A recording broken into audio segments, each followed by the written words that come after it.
చేసుకుని ఛత్రపతి శివాజీ మ్యూజియం కాడికి అయితే వచ్చాము. ఎంట్రీ టికెట్ వచ్చి 10 రూపీస్. ఇక్కడ శివాజీ మహారాజు విగ్రహం అయితే ఇక్కడ ఉంటుంది. అలాగే శివాజీ మహారాజు చరిత్ర 3D రూపంలో అయితే ఇక్కడ కనిపిస్తుంది మీకు. ఇక్కడే శివాజీ మహారాజు గారు జ్ఞానం చేసేవారంట. అంతేకాకుండా శివాజీ మహారాజుకు ఇదే ప్లేస్ లో అమ్మవారు ఖడ్గం ఇచ్చిందంట. శివాజీ మహారాజ్ మ్యూజియం చూసి మల్లమ్మ కన్నీరు టెంపుల్ కి అయితే వచ్చాం. ఈ టెంపుల్ లోపల వీడియోస్ ఫొటోస్ తీయడానికి అయితే లేదు. మల్లమ్మ గారు అయితే ఇక్కడే నివసించేవారు. ఈ కనిపిస్తుంది చూసారా, ఇది మల్లమ్మ గారి రోకలంట.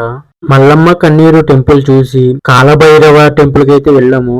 కాలభైరవ టెంపుల్ సందర్శించుకొని శ్రీశైలంలో పంచమఠాల్లో ఒకటైన రుద్రాక్ష మఠానికి అయితే వెళ్ళాము.